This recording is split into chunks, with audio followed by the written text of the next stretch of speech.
अगला चरण के लिए सब हाथों को जोड़िए।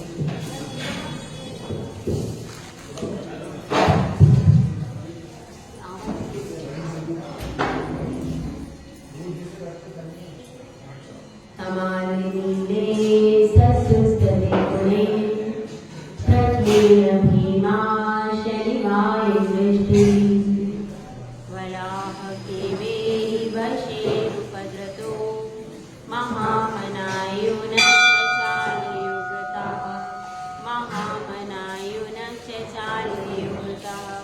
पंच परमेष्टि भगवान की जय। 1008 श्री चिंतामणि पार्श्वनाथ भगवान की जय। परम पूज्य आचार्य श्री आदि सागर महाराज की जय।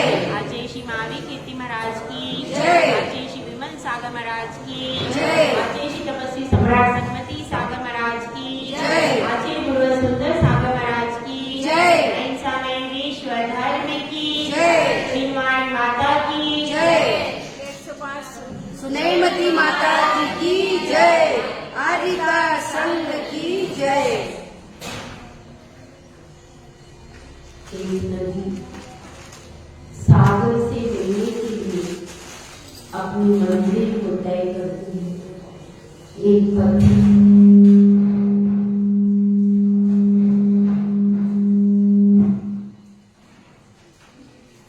अपनी मंजिल के लिए किसी न किसी वाहन का उपयोग करता है। यदि वाहन नहीं मिलते हैं तो अपने 2 कदमों से गतिमान होता है। संसार में ऐसा कोई व्यक्ति नहीं है जो यात्रा नहीं कर रहा। हर व्यक्ति यात्रा कर रहे हैं। कोई भी ऐसा नहीं है जिसके चरण गतिमान नहीं है। अगर किसी के चरण गतिमान नहीं भी है तो उसका मन जरूर गतिहीन और तो यह जो गति है, यह गति उस गति से ऊपर उठ जाने का नाम है निर्वाण। गमनागमन के विचार का निरस्त हो जाने का नाम क्या है? निर्वाण। वह स्थान, वह जगह है जहां पर सारी प्रकार की बाह्य क्रिया समाप्त हो जाती है और केवल अंतरंग की स्वाभाविक क्रियाएं शेष रहती हैं। ध्यान से सुनना। 2 प्रकार की क्रियाएं जगत में है। एक वैभाविक परिणति वाली क्रिया और एक स्वाभाविक परिणति वाली क्रिया। वैभाविक परिणति वाली क्रियाएं संसार में आप सबको दिखाई दे रही है। विषय और भोगों की क्रियाएं। इसके लिए आचार्य कुंद स्वामी ने कहा है कि सबके लिए सुलभ है विषय, काम, भोग और बंध की कथाएं। सभी संसारी जीवों के लिए सुलभ है। सब उसी में रच बच गए हैं और उसी में भ्रमण कर रहे हैं। उन सब जीवों के लिए दुर्लभ क्या है? तो एकत्व विभक्त आत्मा की जो कथा है उन सब जीवों के लिए अत्यंत दुर्लभ है। आज हम चिंतामणि श्री पार्श्वनाथ भगवान का निर्वाण कल्याण महोत्सव मना रहे हैं। कई सारे महोत्सव मनाए जाते हैं, लेकिन जिन धर्म में जितने भी महोत्सव मनाए जाते हैं वे भोग के महोत्सव नहीं है, वे त्याग के महोत्सव। जिन धर्म में ये एक विशेषता है बहुत बड़ी, संसार में जितने भी महोत्सव मनाए जाते हैं वे सब भोग के लिए मनवाए जाते हैं।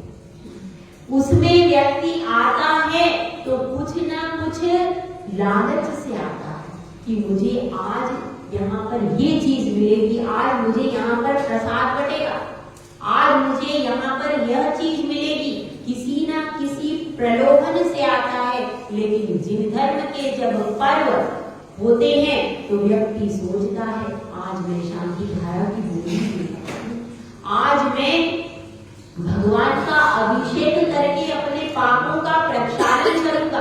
जब कोई धनाढ्य व्यक्ति मंदिर में प्रवेश करता है और पर्व के दिन चल रहे होंगे और उसको अवसर मिल गया तो वह यही सोचेगा कि मैं अपने धन का उपयोग दान में करूं। यहाँ पर जो महोत्सव होते हैं वह त्याग और तपस्या के महोत्सव है।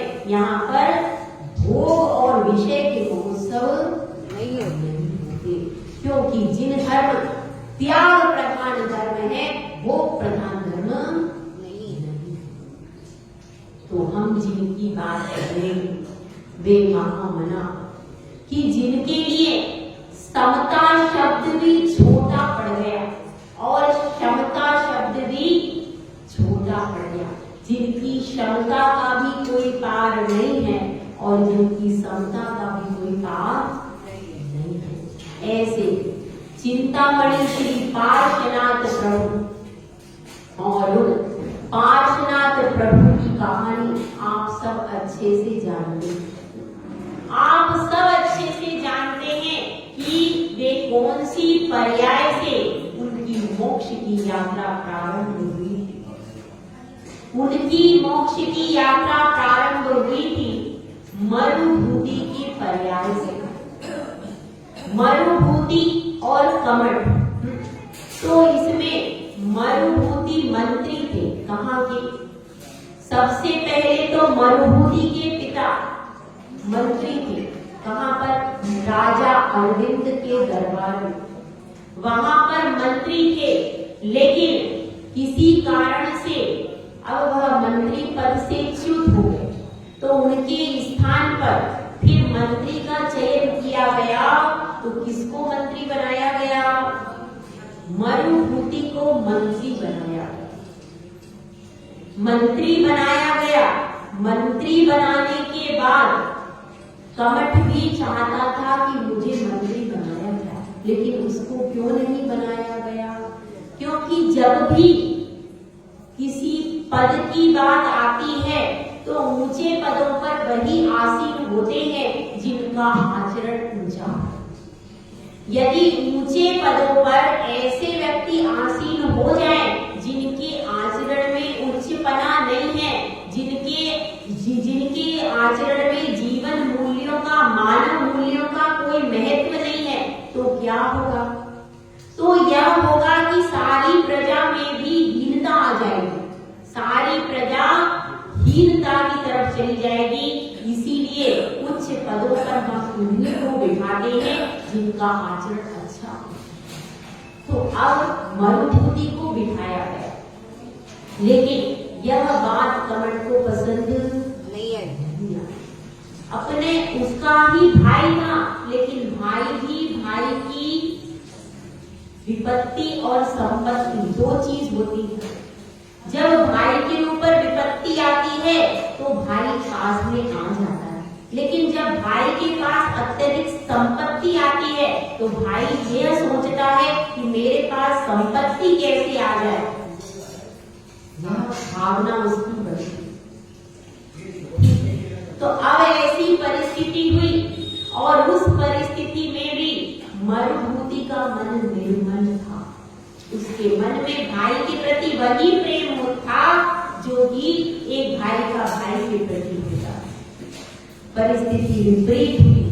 मरुभूति का एक बहुत सुंदर कन्या के साथ में विवाह हुआ। वह वसुंधरी कन्या के साथ में विवाह हो गया और वह आनंद से उसके साथ में रहने लगा। लेकिन तभी राज आज्ञा से बाहर जाना पड़ता है और जब विदेश गमन होता है तो उस परिस्थिति में कमठ का मन चंचल हो जाता है।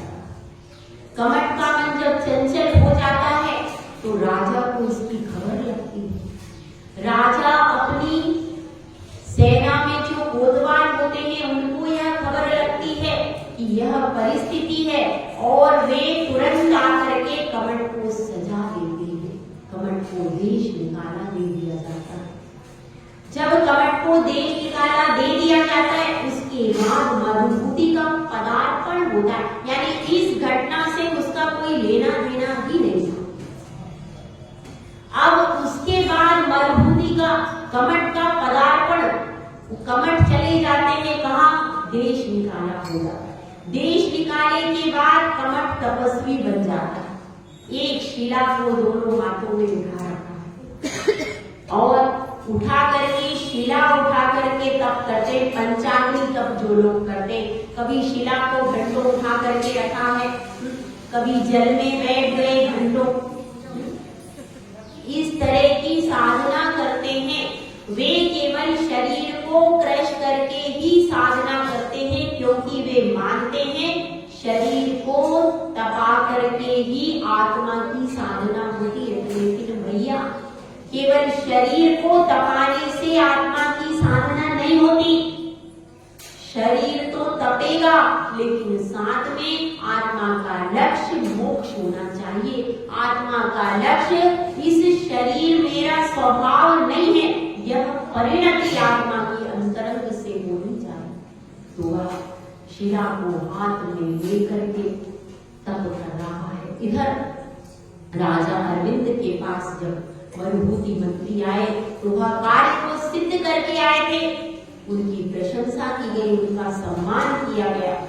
और जब वे घर पर आते हैं तो देखते हैं मेरा भाई कहाँ चला गया, तो पता चलता है उनको तो देश निकाला हो गया। ऐसी ऐसी परिस्थिति को समझ रहे हैं, देख रहे हैं, उसके बाद भी भाई का प्रेम ऐसा हृदय में हिलोरे ले रहा था कि उस प्रेम के वशीभूत होकर के जाने को तैयार हुए। राजा अरविंद कहते हैं, हे मंत्रीवर, आप कहाँ जा रहे हैं? आपको वहां जाना योग्य नहीं है। वह राज शासन का अपराधी है, उसको देश से निकाला गया है। और आप इस राज्य के पूज्य मंत्री पद पर प्रतिष्ठित व्यक्ति हैं। यदि मंत्री ही जाकर के अपराधी का समर्थन करेगा तो क्या होगा? आप न जाइए, आपका वहां पर जाना योग्य नहीं है। लेकिन जब प्रेम होता है तो उसमें व्यक्ति अंधा हो जाता है। प्रेम के अंदर व्यक्ति कैसा अंधा हो जाता है, उसको कुछ भी दिखाई नहीं देता। ऐसे ही भातृ प्रेम में वो ऐसे बह गए कि बहक गए। योग्य क्या है, अयोग्य क्या है, मेरे मंत्री पद की क्या मर्यादा है, और एक अपराधी के पास मुझे जाना चाहिए कि नहीं, इन सब प्रश्नों को गौर करके उन्होंने सिर्फ ये देखा कि वो मेरा और चले गए। इधर शिला हाथों में उठा रखी थी उसने, तब कर रहा था वो, और इधर सामने से आ गए कौन? मरुभूति आ गए। मरुभूति कहते हैं, हे भ्राता, आप क्यों चले आए? आप घर में वापिस चलिए। आपके बिना वो गलियां सूनी है, आपके बिना वो महल सूना है। हे भ्राता, आप चलिए। और इधर जैसे ही कमठ ने पार्श्वनाथ को, मरुभूति को देखा, वैसे ही आंखों से चिंगारियां निकलने लगी। अरे शट, तू कहाँ चला गया था? और अब लौट करके आया है और मुझे ले जाने के लिए आया। तेरी वजह से ही सब कुछ हुआ है, तेरे ही कारण मेरा अपमान हुआ है। राजा ने मुझे निकाला। क्या वास्तव में ऐसा सत्य था? कमठ अगर कर्मों का फल भोग रहा था तो किसके भोग रहा? खुद के, स्वयं के ही पाप कर्मों का फल भोग रहा था। लेकिन मिथ्या दृष्टि जीव हमेशा यह समझता है कि इस व्यक्ति ने ऐसा किया, जबकि अपनी गलती को नहीं देखता। दुष्टों का यह स्वभाव होता है, दुर्जन पुरुषों का स्वभाव होता है, वो हमेशा सज्जन पुरुषों में दोष निकालते हैं। तो इस तरह से उसकी कोई गलती नहीं, वह किसी प्रकरण में इन्वॉल्व भी नहीं, फिर भी गुस्से में आ गए और पूरी परिस्थिति उनको लगा मेरा अपमान हो गया, और शिला उठाई और जो हाथ में उठा रखी थी, नीचे भाई क्षमा मांग रहा है बिना अपराध के। कोई भाई, कोई व्यक्ति आज बिना अपराध के क्षमा मांग रहा है?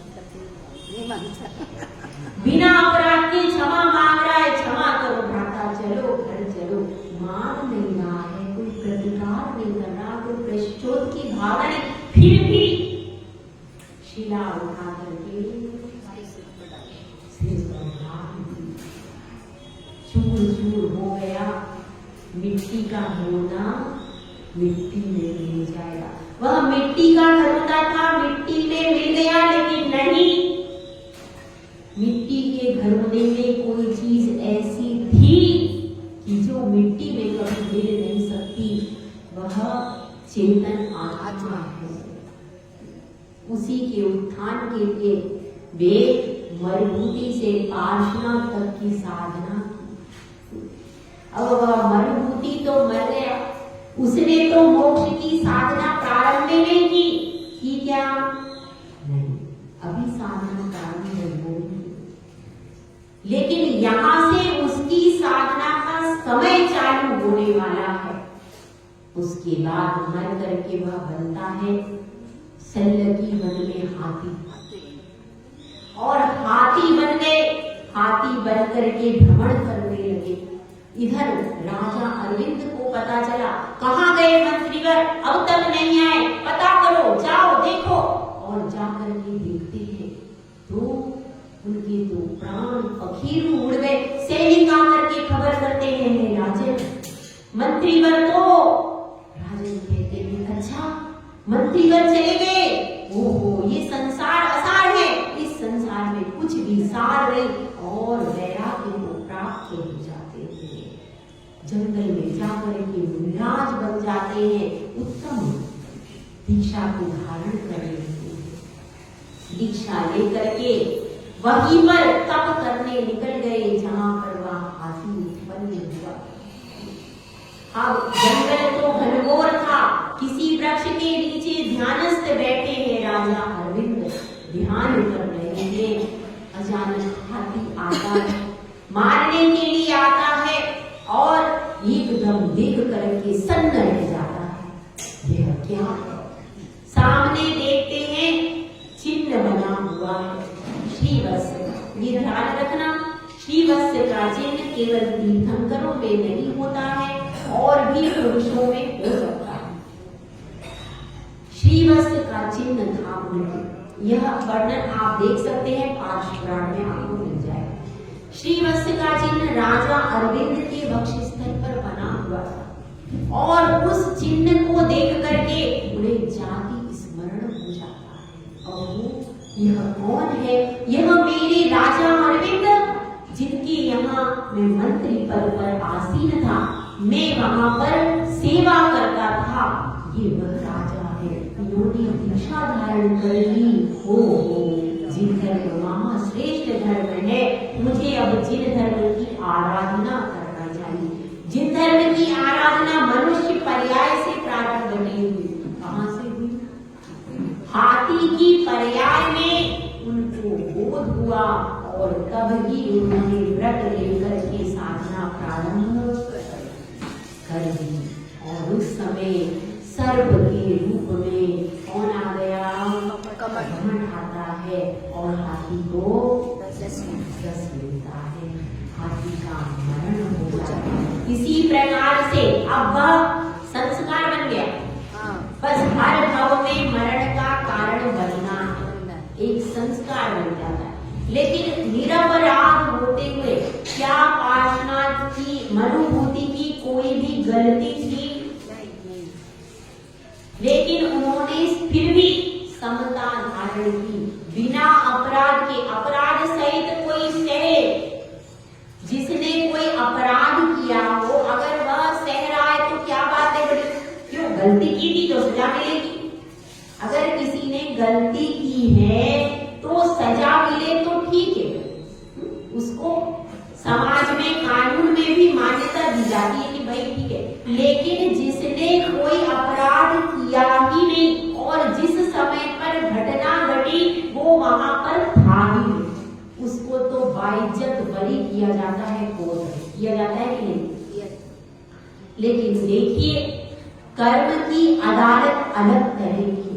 हालांकि मरुभूति को कोई कर्म नहीं बंधा था किसी भी प्रकार का, कमठ के संदर्भ में कोई कर्म था क्या? कोई कर्म नहीं था, लेकिन उन्होंने उनके पूर्व के 8 कर्म तो थे, हाँ, क्योंकि उन्होंने कमठ के संदर्भ में क्या किया? राग किया। ऐसा मत सोचना कि केवल द्वेष के कर्म बने। द्वेष रूप कर्म तो नहीं बने थे, लेकिन राग रूप कर्म तो बने थे। राग भी उतना ही नुकसानदेह है जितना द्वेष नुकसानदेह, ये समझ लेना। तो यदि वे उस समय राजा की बात मान करके शांति से बैठ जाते तो क्या होगा? उनका इस प्रकार का अकाल मरण नहीं। तो राग के कारण भी क्या होता है? कई बार दुर्गति हो जाती है। तो अब इस तरह से कितने भव बीत गए? 10। और इसी प्रकार से हर भव की कहानी यही, अंत में उसी जीव ने कमठ में आकर के उनके प्राणों का अंत किया और वे फिर भी समता के धारी रहे। उन्होंने कमठ से द्वेष भाव नहीं माना। तो ये सोचिए, हम तो प्रतिपल द्वेष बुद्धि करते रहते। पार्श्वनाथ भगवान ने 10 भव पहले से लेकर 10 पार्श्वनाथ के भव तक द्वेष बुद्धि नहीं की, तो उनको 10 भव लग गए। हमको कितने लगेंगे? कितने लगेंगे? पता नहीं। हाँ, हम तो हर पल द्वेष बुद्धि। घर में भी बेटी को यदि माँ कुछ कह दे, बेटी एकदम उबल जाती है तुरंत, मैं घर छोड़ के चली जाऊंगी। होता है कि होता है, थोड़ा सा भी सहन नहीं कर पाते। वह पार्श्वनाथ प्रभु है जो कि सहन शक्ति की सीमा है। उन सीमाओं को भी पार करके बहुत ऊपर उठ गए। ऐसे पार्श्व प्रभु हर मंदिर में कोई प्रतिमा हो या ना हो, पार्श्व प्रभु की प्रतिमा जरूर होती है। क्योंकि संकटों को उन्होंने अपने जीवन में कितने भी संकट आए, लेकिन समता को छोड़ा नहीं, समता को नहीं छोड़ा, समता में अड़िग रहे। और कमठ ने कैसा भयानक उनके ऊपर उपसर्ग किया। इसमें आया है वर्णन, तमाल नीले सदृश कदीपुर। तमाल नीले यानी तमाल वृक्ष के समान नीले और सदृश कदीपुरे यानी धनुष, जैसे धनुष होता है ऐसे जिसमें इंद्रधनुष प्रति समय चल रहे हैं, इसमें बादलों में और बिजली चमक रही है, ऐसे सदृश कदीपुरे प्रकीर्ण भीमा शनि वायु दृष्टि। और बहुत सारा भयानक तूफान और वृष्टि किसने बरसाई थी? कमठ में भयानक वृष्टि, वायु तूफान हो रहा है और उसमें भी महामना योगचाल योगता। फिर भी वे योग से बैठे हैं, मन वचन काया को स्थिर करके बैठे हैं, योग करके बैठे हैं, जरा से भी चलायमान नहीं है। यह उनका महत्व है। और पार्श्वनाथ चरित्र में महत्व पार्श्वनाथ की तो शक्ति का ही है, शक्ति का है, उनकी शक्ति का, उनकी समता का महत्व है। लेकिन उनकी शक्ति और समता के साथ में अगर एक चीज छोड़ दें तो उनका वर्णन अधूरा रहता है, वह है धर्मेंद्र पद्मावती की भक्ति का। धर्मेंद्र पद्मावती की भक्ति, उनमें तो परम शक्ति थी। यदि वह कितना ही ओला बरसाता रहता, कितना ही उपसर्ग करता रहता, यदि धर्मेंद्र पद्मावती बचाने नहीं भी आते तो भी उनको निर्माण 100% होना ही था, केवल याद होना ही था, सब कुछ होना था। लेकिन फिर भी एक भक्त सोचता है कि मैं भी अपने पापों का प्रक्षालन कहाँ करूँगा? कहाँ करेंगे आप? क्या इस समय आप मंदिर में पूजा अर्चना करने ना आए तो क्या भगवान का कोई करेगा नहीं? क्यों नहीं करेगा? अगर आप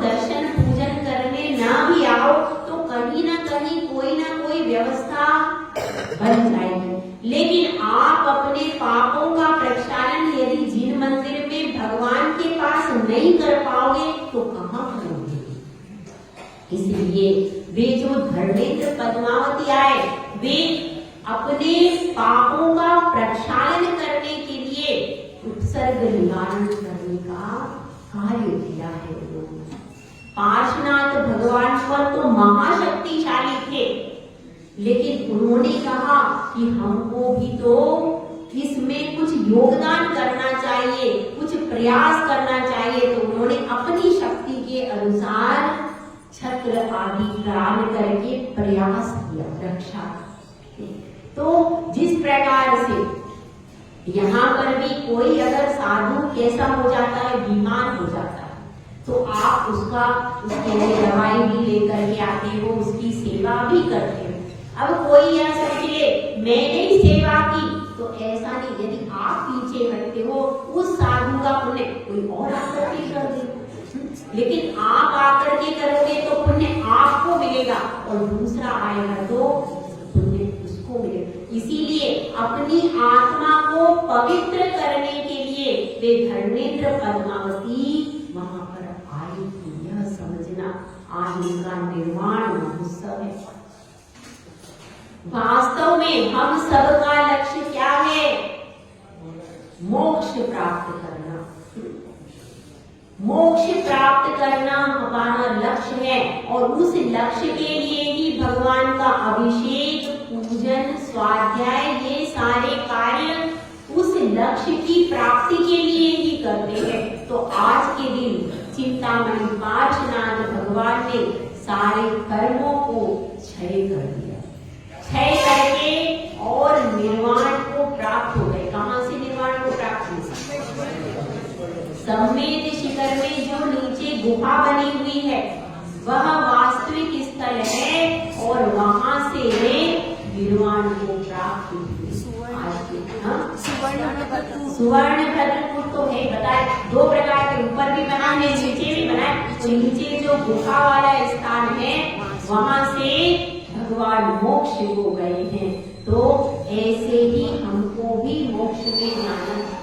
केवल मोक्ष कल्याणक मनाने से मोक्ष हो जाएगा क्या भाई? नहीं।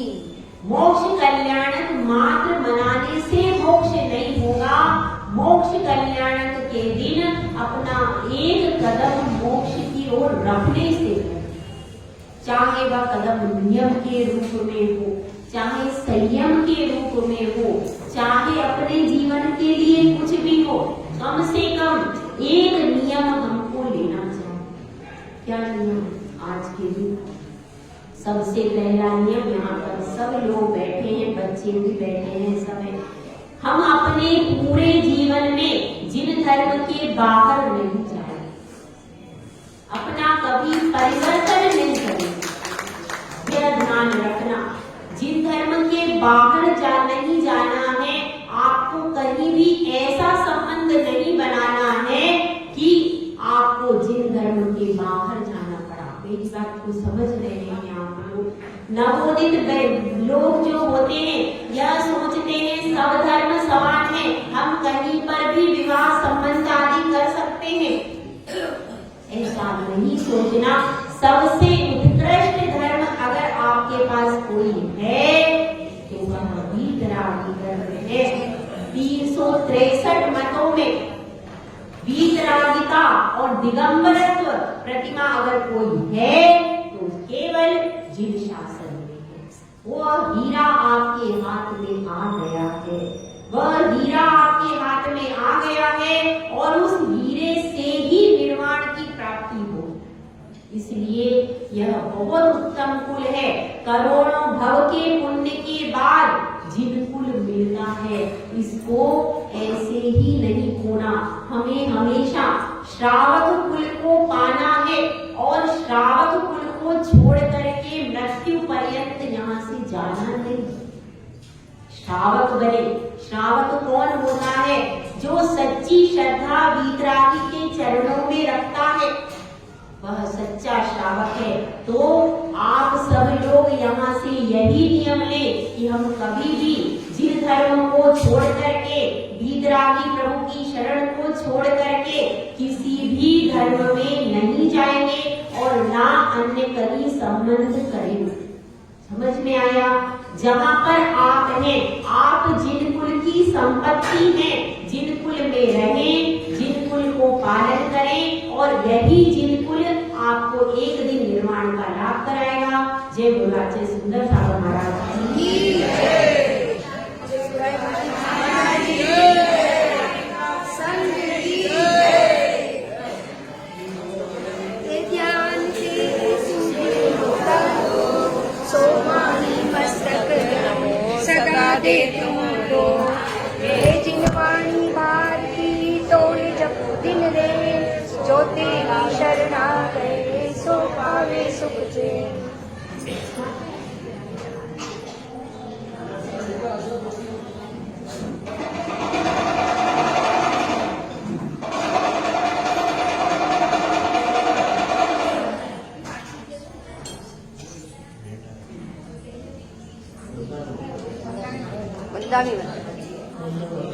कल का मंगलाचरण अनुपमा जी प्रस्तुत करेंगी।